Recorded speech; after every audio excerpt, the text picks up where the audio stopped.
Espírito Santo de Deus, amor do Pai e do Filho, visita o nosso coração, passeia conosco na nossa história e vá saciando a nossa sede,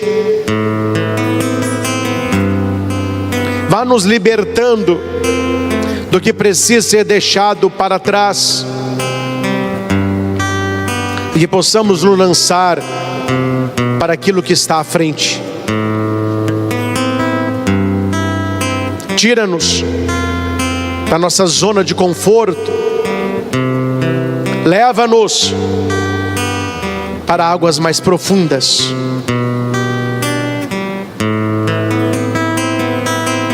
Nós te louvamos, exaltamos e bendizemos. Em nome do Pai, e do Filho, e do Espírito Santo. Amém. Queridos irmãos e irmãs, nós somos convidados nesta manhã de domingo a irmos até o poço de Jacó, para nos encontrarmos com Jesus que lá nos espera. O ser humano busca saciar a sua sede. Nós somos pessoas sedentas de água, temos sede de saúde, de trabalho, de estudo, de amor, de aceitação, de bem-estar. Todos nós temos sede, mas Jesus, ele inverte para despertar em nós a verdadeira sede, que é sede dele. A samaritana era uma mulher ferida, carente. E é interessante que nós temos em muitos textos nomes, né? Jesus chamou Pedro, ele viu Zaqueu, ele foi na casa de Jairo, que era lá da sinagoga, e tantos outros nomes. No texto desta missa, que é a samaritana, ela aparece sem nome, ela não tem nome, é uma samaritana, é uma pessoa, porque ela simboliza cada um de nós, ela simboliza a humanidade, que precisa descobrir em Jesus a verdadeira água da vida. Só Ele é capaz de saciar a nossa sede mais profunda. E aquela mulher, ela não vai ao poço nas 2 horas mais concorridas, que são nas primeiras horas do dia e nas últimas. Você quer ver o poço cheio? Sabe quando a gente conversa assim, nós na minha cidade, tal hora é o horário de pico. A gente não fala muito isso? Você anda na cidade tranquilamente, mas nesses horários de pico, 2 horários, o poço tem esse horário de pico. São as primeiras horas do dia e aquelas últimas horas antes do anoitecer. A samaritana, ela escolhe a hora mais quente, meio-dia, o sol a pico. Este é o horário dela. E por que ela escolhe esse horário? Porque ela queria evitar pessoas, ela queria evitar sofrimento.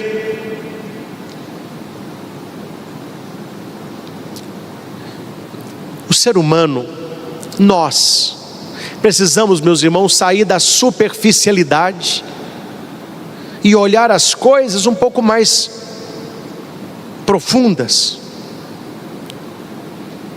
Talvez você ache que é apenas uma recusa. Vamos comigo em tal festa? Não quero não. Vamos em tal lugar?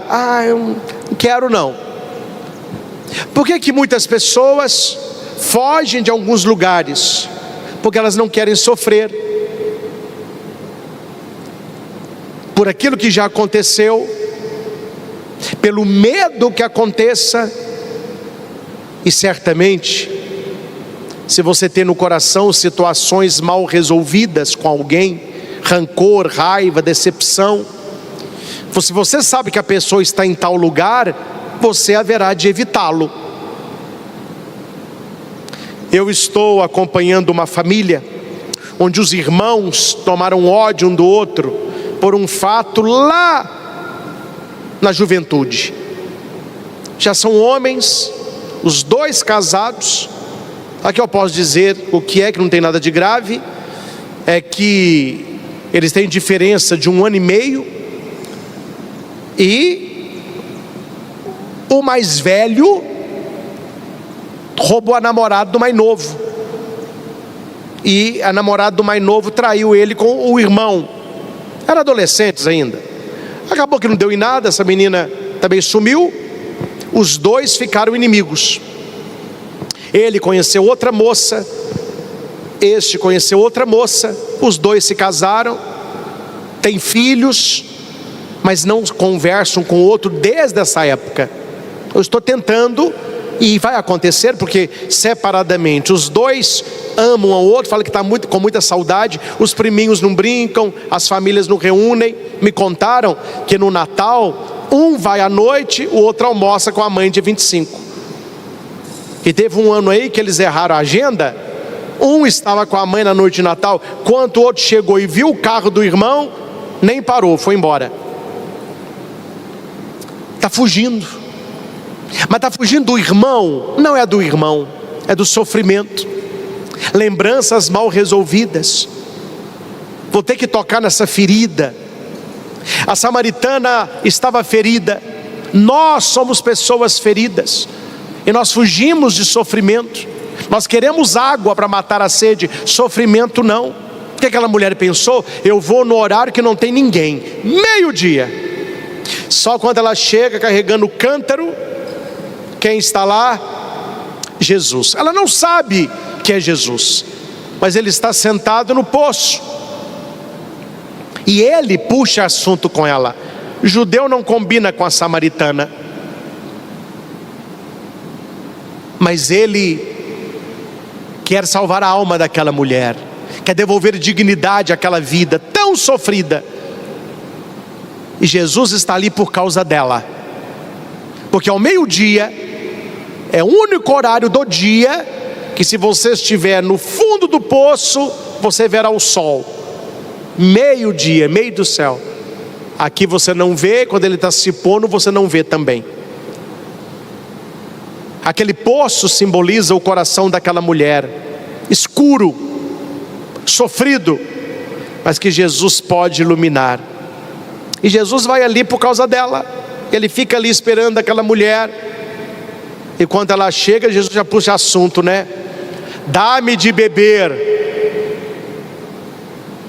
A mulher pensou, mas é folgado, né? Folgado. Samaritano não conversa com o judeu, e o cara vem me pedir água? Nem balde tem copo, tem nada. Quem que é ele? Seria um andarilho? Seria um assaltante? Seria um fugitivo? Quem é este homem que me pede de beber? Ela não sabia quem era. Então ela responde: como que você, sendo judeu, se dirige a mim, que sou samaritana? Olha, meus irmãos, uma mulher sofrida, olha a baixa autoestima dessa mulher. Como que você está conversando comigo? As pessoas não conversam. Como você está me pedindo alguma coisa? Ninguém pede nada.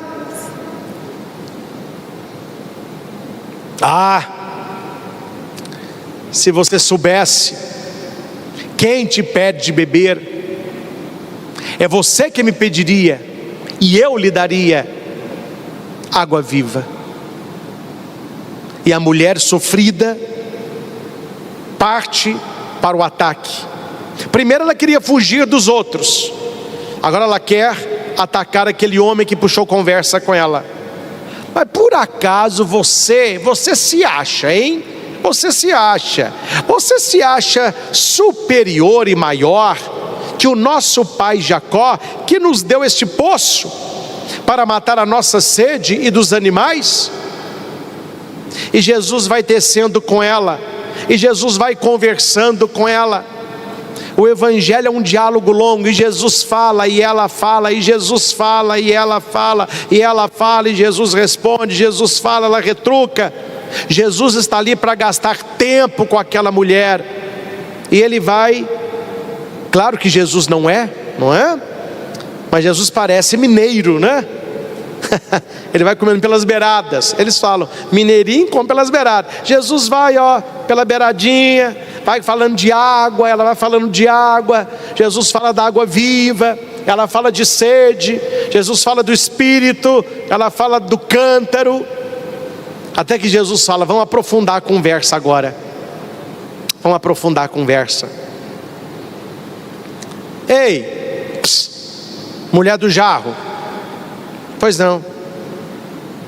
Chama o teu marido.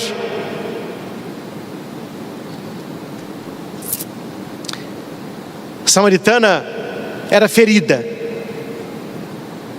mas ela não era soberba, tampouco egoísta, porque a resposta dela seria, no nosso caso, você quer o que com meu marido? Você conhece ele? Por que você está mandando chamar meu marido? Ela já estava com o coração mais amolecido.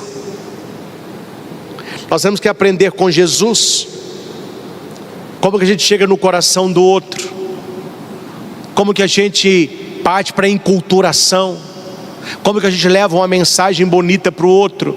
Temos que começar pela vida do outro, respeitando a história do outro, puxando uma conversa como quem não quer nada. Jesus queria a alma dessa mulher, ele está pedindo água. Ele sabe que no início ele falasse, essa mulher saia correndo, então ele vai naquilo que é a vida dela.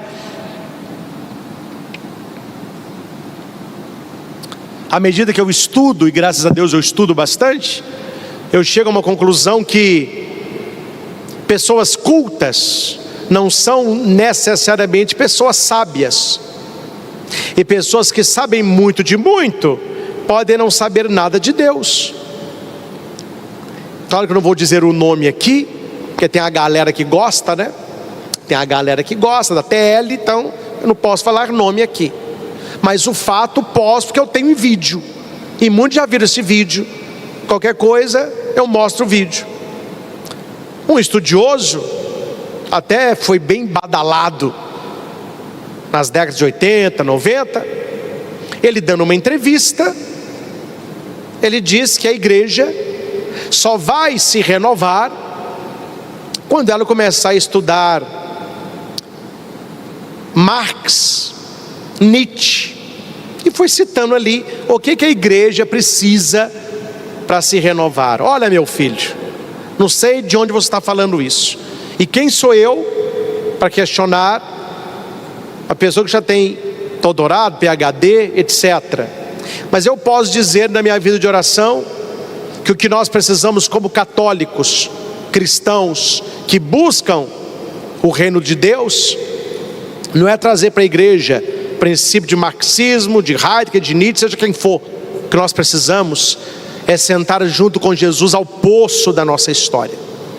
O que nós precisamos é deixar Jesus iluminar a nossa história, para que nós, como clero, como pregadores da palavra, consigamos fazer o que a samaritana fez. No final do evangelho, ela desperta sede naquele povo, e aquele povo vai até Jesus querendo aquela água. É isso que a igreja precisa fazer, e que graças ao bom Deus, o Papa Leão tem rugido e ensinado isso. A centralidade do Cristo, a centralidade do mistério pascal, a centralidade dos sacramentos. É isso que nós precisamos. Só Jesus pode saciar a nossa sede. Ninguém é capaz de saciar a sede que só Deus pode saciá-la. Nem marxismo, nem TL, nem ideologia nenhuma, nem conceito político, não. Nós vamos até Jesus, porque Ele vai pedir, dá-me de beber. Ele vai entrar na nossa história, até colocar o dedinho na ferida. Chame o teu marido. Aquela mulher ficou triste. Ela respondeu: eu não tenho marido. Nisto disseste a verdade. Eu não estava lá não, mas nas minhas orações espirituais eu gosto de ver a cena. E na minha oração que eu criei essa cena, quando ela fala para Jesus assim: eu não tenho marido, ele responde para ela: nisso disseste a verdade. Eu vi Jesus dando um sorrisinho para ela. Nisto disseste a verdade.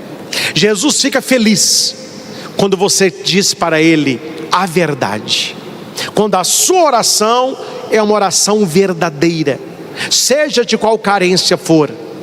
Apresentar a ele a sua sede e dizer a ele a verdade: Senhor, o que eu estou fazendo eu sei que não é. Eu posso até falar para os outros que eu estou muito feliz, que é assim mesmo. De vez em quando, meus irmãos, vocês vão entender se são pessoas inteligentes. Eu encontro com pessoas que estão vivendo situações difíceis para a espiritualidade, situações que elas dizem que são felizes, mas a boca fala o que os olhos não confirmam. A gente aprende a ler olhos, o padre aprende a ler sinais. Quando eu falo com a pessoa assim: você está bem? Estou, padre, eu não preciso de igreja, eu não vou à missa, eu estou feliz. Ela fala da realidade dela de felicidade. Só que você olha para o rosto dela, está escancarado que ela está perdida. Ela não está feliz, ela está perdida. Ela está tentando se encontrar. E nisso que ela está vivendo, que a sociedade fala, o importante é ser feliz, o que eu mais vejo são pessoas perdidas e não pessoas felizes. Pessoas tentando saciar a sede em lugares onde nem água há. E ela vai empurrando aquela vida, né? Não, mas eu estou feliz. Se a pessoa estivesse feliz, ela não precisava falar tanto, brigar tanto, manifestar tanto, fazer tanta coisa que faz para chamar a atenção, porque a felicidade ela é aqui, ó. Ela não precisa ser, né? Veja um casal que se ama, eles cochicham muito.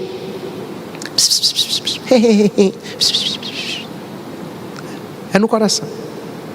Veja um casal brigando, eles não cochicham não, eles berram. Quando a coisa não está bem, você tem que berrar, né? Aí faz uma coisa, faz outra, balança a bandeira, solta foguete, chama atenção, vai para o Instagram, com a confusão toda. Outra coisa é o amor, é no sussurro, é Jesus e você, é você na sua oração, sentado perto do poço, conversando com Jesus, que está ali para gastar tempo com você. Jesus tem todo o tempo com você. Então você precisa falar a verdade, né? É, Jesus, eu não tenho marido não. Ou seja, estou procurando ser feliz, mas está osso, está difícil. E Jesus se mostra para aquela mulher o sétimo homem. Ela teve 5 maridos e o sexto não é o marido dela. Jesus vai dizer: você tiver 5 e o atual não é o teu marido, 5 mais 1, 6, Jesus é o sétimo, o milagre vai acontecer. Aqueles homens talvez quiseram aquela mulher pelo prazer da cama. Jesus está ali para salvá-la, para resgatá-la, para tirá-la do seu poço, o poço do pecado. E aquela mulher, ela se sente tão acolhida, tão amada, ela que quer aquela água viva. Tanto que Jesus começa o evangelho pedindo: dá-me de beber. Lá na frente do evangelho, a mulher vai dizer: dá-me de beber dessa água. Mudou. Jesus despertou nela a sede dele. E aquela mulher larga o cântaro, larga o jarro, e ela vai para Samaria. anunciar, testemunhar. E os samaritanos vêm se encontrar com Jesus, são abençoados, se convertem. Não é porque aquela mulher disse: nós viemos e vimos. Realmente ele é o Filho de Deus. Um grande profeta surgiu no meio de nós. E isso, meus irmãos, é ser sal da terra. É você despertar sede por Jesus. Quando você come uma coisa muito salgada, você logo pede água. Aquela samaritana era o sal, e ela testemunhou Jesus para os outros. Eles tiveram sede de Jesus e foram até lá beber da água viva. Os estudiosos dizem que aquele cântaro que a samaritana largou é a 7ª talha das bodas de Caná. Bodas de Caná tem 6. Ela larga ali a 7ª, o milagre do melhor vinho. Para ela, a melhor bebida, que é Jesus. Qual o cântaro que nós devemos largar, meus irmãos? Nessa quaresma, qual é a realidade da nossa vida que nós somos chamados a superar, a abandonar, para termos uma amizade profunda com nosso Senhor?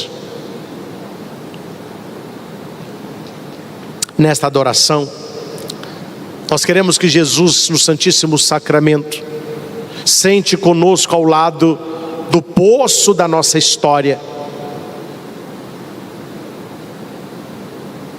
Que Ele nos peça de beber, mas que você entenda que na verdade o que Ele quer é oferecer.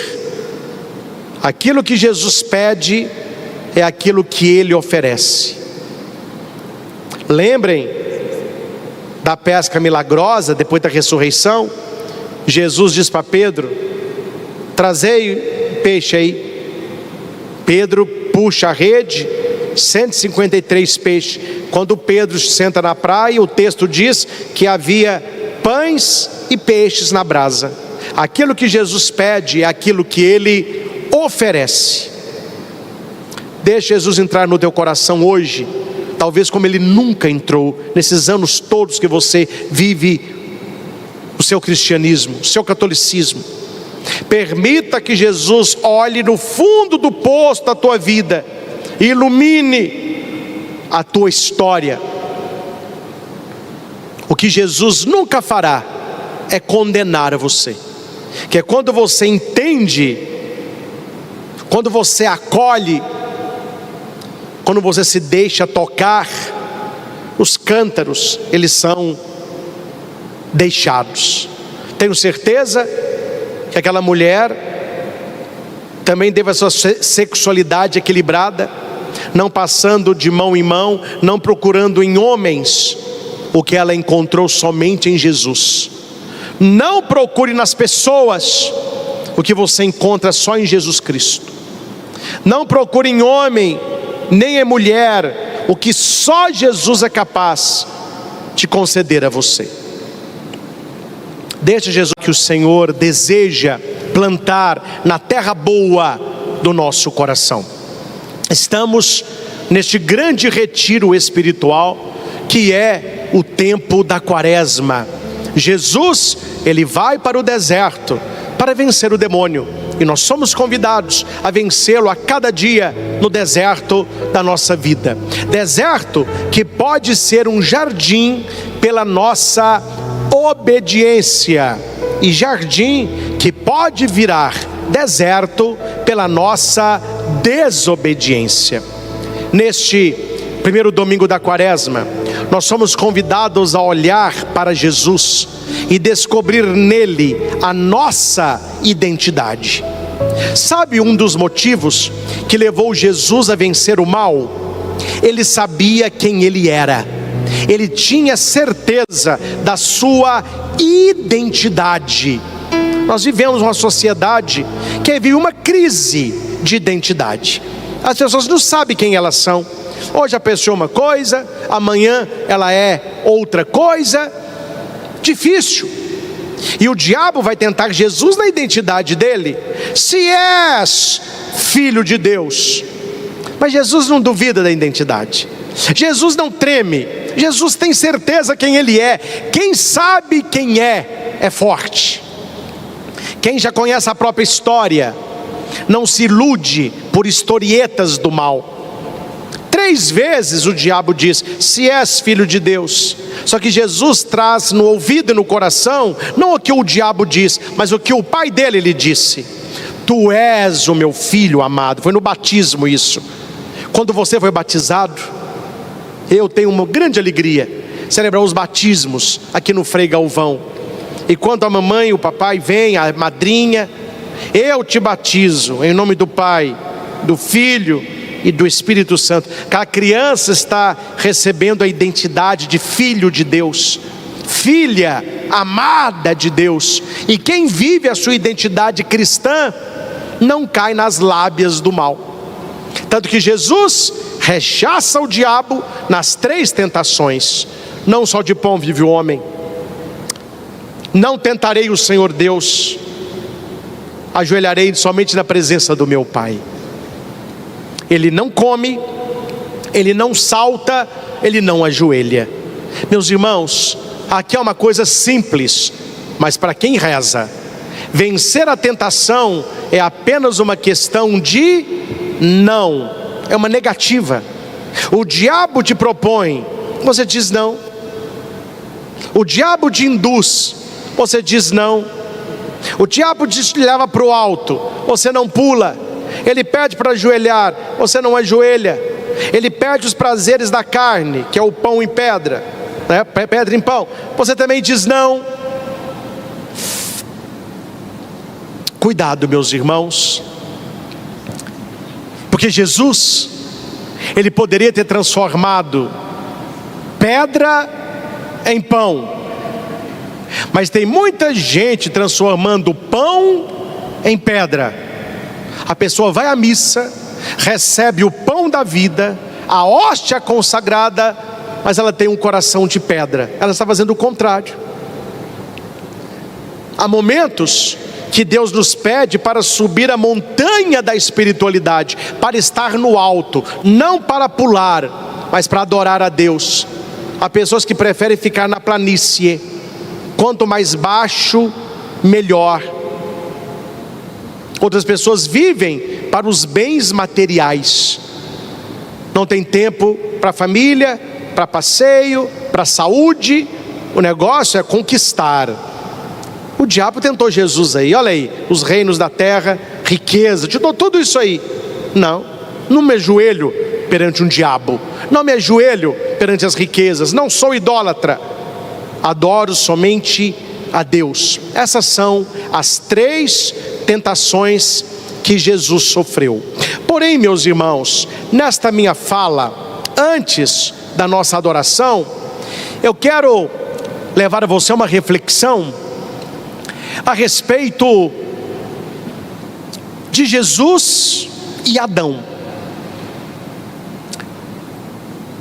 Jesus, ele tem um olhar positivo da realidade. Adão tem um olhar divertido da realidade. Adão, ele quer divertir. Claro que eu não vou contar a pessoa, mas eu fui num lugar comprar uma coisinha e a pessoa estava triste assim, ó, no balcão. A tristeza, um vazio. Embrulhou o negócio de qualquer jeito, fez assim. Aí eu paguei. Aí como padre, né, eu me interesso. Falei, nossa, quem sabe eu posso ajudar essa pessoa. Falei com ela assim: minha filha, que tristeza, que vazio é esse, que depressão. Ela me respondeu: mas como que eu não estaria assim? Acabou o carnaval. Eu falei: ah não, minha filha, aí não, você está brincando, você está pegando pesado com o padre. Pelo amor de Deus, a sua alegria é só isso? Eu vivo para o carnaval. Ela vive para a diversão. E toda pessoa que vive na diversão, ela gosta de distração. E toda pessoa distraída, ela cai na tentação. Uma pessoa que vive na diversão, ela busca a distração, ela não vê a tentação.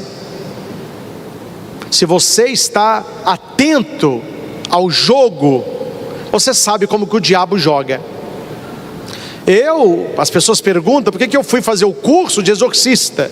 Não é para ficar tirando diabo dos outros, não. Raramente aparece isso aí. Mas eu queria entender como que o diabo joga, como que o mal ele joga. Não se ensina no seminário mais a demonologia, angelologia e a questão do exorcismo. Alguns padres vão para esta área, e eu fui, porque eu tenho curiosidade para entender como que o mal ele age, como que o diabo ele leva uma pessoa ao pecado, como que é a construção do pecado. Não vou pregar isso aqui, foi uma das pregações que eu fiz na TV Evangelizar, os degraus do pecado. Depois você vai gostar, como que o mal ele entra na Eva até levá-la aonde ele quer. Mas aqui eu quero dizer o seguinte, que Adão, ele perdeu onde ele deveria ter vencido, e Jesus ele venceu onde muita gente perderia.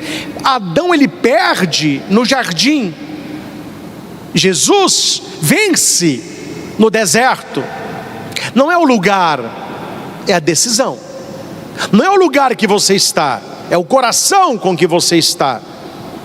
Pela desobediência, Adão transforma o jardim em deserto. Pela obediência, Jesus transforma o deserto em jardim. Tanto que os anjos colocam Adão e Eva para fora e fecham o caminho. Aqui vocês não entram mais. Quando Jesus acaba de ser tentado, os anjos vêm, abrindo o caminho da salvação, e servem Jesus.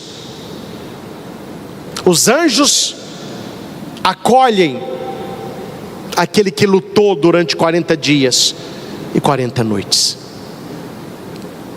São Padre Pio teve lutas homéricas com o diabo. Ele sentia o demônio, virava a sua comida, puxava a sua cadeira, batia ou arranhava, e ele continuava rezando. E conta-se de que Padre Pio nunca pensou em desistir de lutar. Ele dizia: a nossa vida é uma luta, e eu luto contra o mal. E dizem nos seus escritos que num determinado momento ele vai perguntar a Jesus, já no fim da sua vida, quando ele sente a consolação: mas por que, Senhor, que naquelas noites de luta, de batalha contra o mal, por que o Senhor ali não me ajudou? E Jesus respondeu: não, mas eu estava te vendo. Não, que o Senhor estava me vendo, eu sabia, mas por que o Senhor não me ajudou? E Jesus respondeu no coração de Padre Pio: porque eu gostava de ver você lutar. Eu gostava de ver você lutar. Será, meus irmãos, quando Deus olha para mim e para você, Ele está vendo um padre que luta, um marido que luta para ser fiel, uma mulher que luta pelo seu casamento, pais que lutam pelos seus filhos, filhos que lutam pela sua santidade? Deus quer olhar e dizer: gosto de ver você lutar. Jesus lutou contra o demônio, e você não vê Jesus abraçado com o diabo rolando na poeira, não. A luta é na palavra, a luta é na decisão. O terreno de luta que nós temos é aqui. Aqui é o nosso deserto, é aqui que o diabo nos tenta, é aqui que o diabo nos cutuca, e nós precisamos escolher: eu quero que a minha vida seja um Éden, ou eu quero que a minha vida seja um deserto? Escolhas, são as nossas escolhas. Preste atenção nisso aqui. No Éden, o homem desobedece, os anjos fecham o caminho, o paraíso é perdido. No deserto, o homem Deus obedece, os anjos se aproximam, o paraíso começa a ser reaberto. Adão quis subir até Deus pela soberba, Cristo desceu até os homens pela obediência. Adão comeu e morreu. Jesus jejuou e venceu. Adão escutou a serpente. Jesus ouviu o Pai. Por isso, a presença dos anjos mudam completamente o significado. No Gênesis, os anjos impedem que o ser humano vá até a árvore da vida. Nos evangelhos, os anjos servem aquele que é a própria vida. O que fechou o paraíso não foi a fraqueza humana. Ah, padre, mas eu pequei porque eu sou fraco. Não. O que expulsou Adão e Eva do paraíso não foi a fraqueza humana.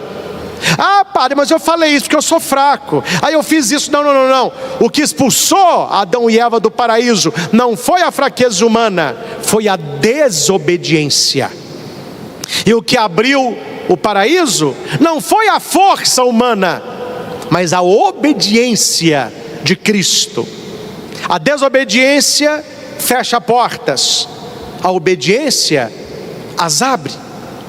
O que houve queda, Deus colocou guardas. Onde houve vitória, Deus enviou servidores. Os anjos para Adão e Eva eram guardas, para Jesus, servidores. O deserto de Jesus é o começo da nossa volta para casa. O homem foi expulso com anjos armados. Cristo vence e é consolado por anjos. A espada fechou o Éden, a obediência abriu o céu.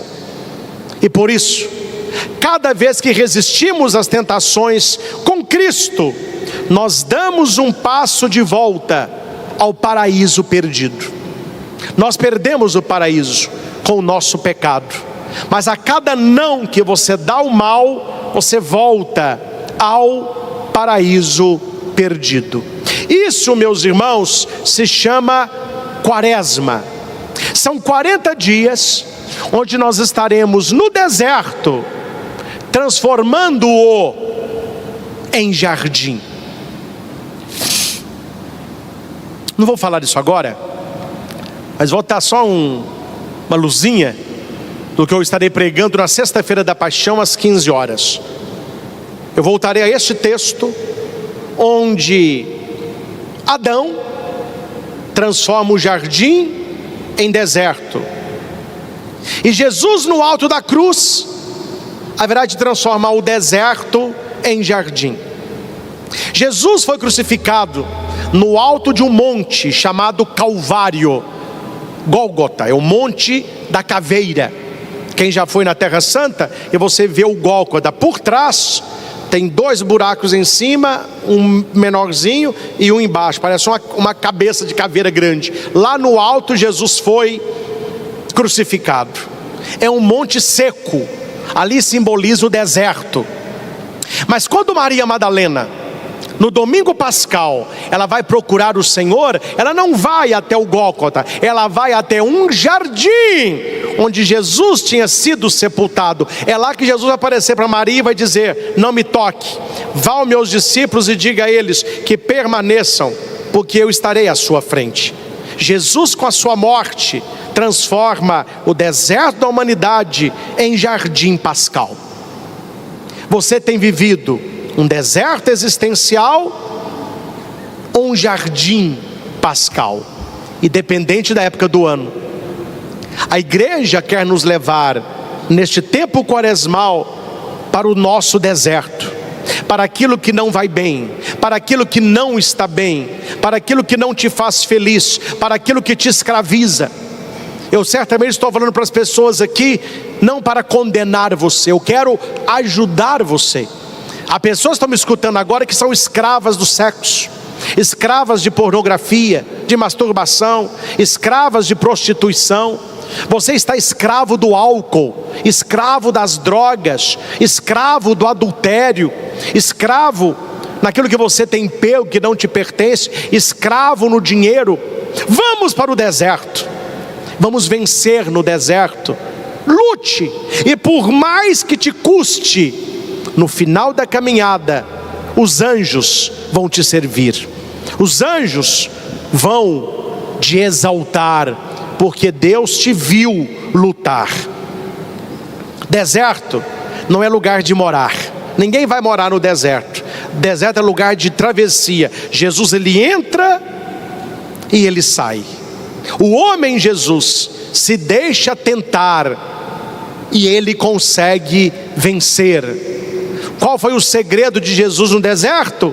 A obediência. Jesus era cheio do Espírito Santo e ele conhecia a palavra de Deus. Eu posso também. Eu posso dizer para Jesus: olha Jesus, eu também posso ter uma vida cheia do Espírito Santo. Eu posso ir para o deserto e ser obediente.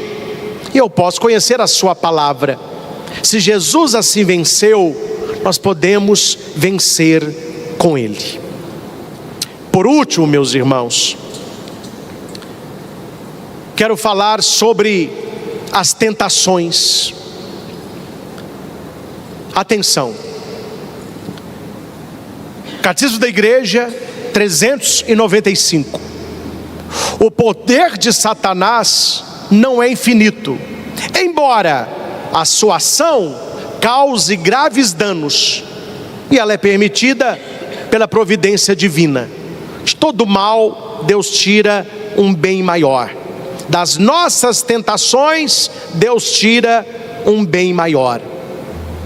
Não vou pregar agora, mas numa outra oportunidade eu posso pregar para você por que Deus permite que o diabo nos tenta. Você sabe por que Deus permite que o diabo nos tente? Por que o diabo me tenta, padre? Tem umas coisas aí, mas quero ficar aqui na própria tentação. Existe a ação ordinária e as ações extraordinárias do demônio. Eu quero começar com a extraordinária. Eu quero falar da ordinária. O que é ordinária? A rotina da vida, o dia a dia, a nossa vida. Extraordinária são ataques específicos do mal. E são 4 maneiras extraordinárias. Para toda maneira extraordinária é necessária a intervenção do padre exorcista. Por isso existem os padres exorcistas, para as ações extraordinárias do demônio. E a ação ordinária é a tentação. Contra esta ação ordinária tem a oração, o terço, a confissão, a missa, leitura da palavra, culminando na obediência. Eu venço a tentação pela obediência a Deus. Mas permita-me rapidamente falar sobre as ações extraordinárias do demônio. Tem muita gente falando bobagem por aí. Vamos aqui de acordo com a Associação Internacional dos Exorcistas.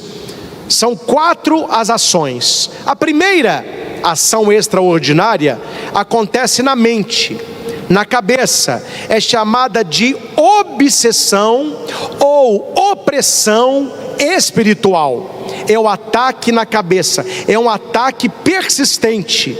Pensamento de suicídio, impulsos insistentes, angústia espiritual. A sua cabeça fica naquilo 24 horas por dia. E isto pode ser uma obsessão na sua cabeça. A pessoa fica pensando só coisa ruim, um vazio interior, tendência a suicídio, pensamento de desgraça. Eu atendi uma pessoa que ela com certeza sofria de obsessão. Concedi a ela não uma bênção, claro, né? O exorcismo é só para a possessão, mas fiz uma oração de bênção sobre ela. Ela também procurou, fez tudo que eu pedi para ela fazer. Mas a pessoa, olha se não é uma obsessão. Ela ia à igreja, ela olhar para uma imagem, ela via a imagem fazendo careta para ela, colocando a mão nas partes íntimas, insinuando Eu falei: minha filha, isso não é uma coisa normal. Porque por mais que você tenha uma cabeça pornográfica, você vai numa igreja e você vê uma imagem sacra, e a imagem, aí, isso é uma obsessão, acontece na cabeça. É uma opressão espiritual. Nós temos a segunda maneira, que é a vejação. Vejação é no corpo. Vejação é um ataque físico. Então há pessoas que sentem unhadas, puxão de cabelo, empurrão, dores, perturbação, enfermidade.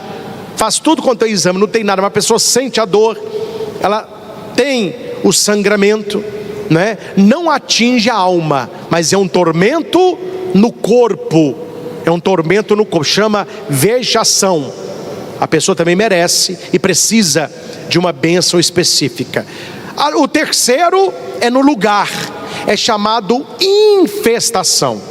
É a manifestação do mal em objetos. Exemplo: a pessoa está em casa, ela ouve passo, coisa sendo arrastada no teto, ela dorme com a janela trancada, a janela amanhece aberta, a casa amanhece com luz acesa, a televisão liga de madrugada, o rádio liga de madrugada, o computador está desligado, ele amanhece aceso, porta batendo, pessoas que chamam o nome da pessoa, bate na porta, se abre e não tem ninguém. É um lugar, precisa de uma bênção. Isso se chama infestação. É um lugar que está infestado pelo espírito do mal. Barulho, odor, movimentos, né? Cadeira, essas coisas. E por último, a ação extraordinária maior do demônio, que é a possessão. Quando o demônio, ele pega as faculdades mentais de uma pessoa e ele ali está. Assista um filme. Olha que eu não sou de falar de filme aqui, mas assista Nefários. Sente com a sua família e assista. É o filme mais real de possessão que o cinema já fez. Preste atenção como que o diabo na fala, ele vai mudando a situação. Este filme, nós estudamos ele com profundidade no nosso curso de exorcismo. Olha, é um filme que a igreja estuda como se fosse uma possessão real. Então para de ver esse filme de Hollywood, menina descendo de quadra escada, parecendo uma aranha, vomitando um gosma verde, pendurando lustre, levitando. Isso aí é Hollywood. Você quer ver uma possessão de verdade? E o que o mal faz na pessoa? Nefários. Assista. Depois podemos conversar sobre isso. E por último, o que Jesus sofreu no deserto. Jesus sofreu a tentação. Eu gosto das coisas claras. Jesus não sofreu de obsessão. O diabo não estava na mente de Jesus. Não estava. O diabo não arranhou Jesus, deu soco nele. Não. Isso é vexação. O deserto também não estava nesta infestação. O diabo estava ali, mas as coisas permaneciam no lugar. E tampouco a possessão. Jesus lutou contra a tentação. E por que a Bíblia coloca Jesus lutando contra a tentação? Porque nós somos tentados. A maneira normal do diabo agir na vida de todos nós é a tentação. Padre, existe obsessão? Existe. Poucos casos. Vexação? Menos ainda. Infestação? Existem. Possessão? Raríssimos. Tentação? Todo dia, toda hora, todos nós. Nós estamos aí. É a tentação que a gente tem que lutar contra ela. E o que é a tentação? É um modo de agir do demônio na nossa vida. Nós somos tentados. E a Bíblia diz em 1 Coríntios 10:13: nenhuma tentação vos sobreveio que não fosse humana. Deus é fiel, não permitirá que sejais tentados além das vossas forças, mas com a tentação dará também o meio de sair dela. Ninguém é tentado além das suas forças. Mateus 26:41: vigiai e orai, para não cairdes na tentação. O espírito está pronto, mas a carne é fraca. Por que a carne é fraca? Por causa da concupiscência. Já preguei sobre isso. 1 Pedro 5:8: sede sóbrio e vigilantes. Vosso adversário, aí Eva não sabia disso. Adão não sabia disso. O diabo não é parceiro nosso não, ele é amiguinho não, ele é adversário. Ele quer a sua morte, ele quer a sua alma, ele quer te levar para o inferno. Ele é adversário, e ele que é o nosso adversário, o diabo, ele anda ao nosso redor, procurando a quem devorar. Ele anda rugindo. E por que o diabo ele anda ao redor? Porque o lugar dele é ao redor mesmo, porque no meio de nós está o Senhor. O Senhor esteja convosco, Ele está no meio de nós, Ele está no centro. Qual que é o lugar que sobrou para o diabo? Ficar rodando. O problema é que há pessoas que Jesus não está no centro. Então aquele que está rugindo, rodeando, ele vai poder entrar no centro. Coloca Jesus no centro da tua vida, do teu coração, e deixa o diabo ficar rodando. Qual a piorra louca? Deixa rodar. O centro pertence ao Senhor. Efésios 6:11. Revesti-vos da armadura de Deus, para poderdes resistir às ciladas do diabo. Vista a armadura de Deus. Tiago 4:7. Resisti ao diabo e ele fugirá de vós. Aproximai-vos de Deus e ele aproximará de vós. Isso é quaresma, tempo de luta e de batalha espiritual. Resumindo a minha fala, eu trabalhei apenas 2 pontos nessa minha fala toda. Primeiro ponto, Jesus e Adão, que foi a segunda leitura da missa. Você pode ser Jesus, ou você pode ter uma vida de Adão. Você pode viver no deserto, você pode transformar o deserto em jardim, você pode transformar o jardim em deserto, ou você pode viver no deserto e continuar no deserto. A escolha é nossa. A primeira parte da minha pregação. Segunda parte, o modo de agir do demônio. Ações extraordinárias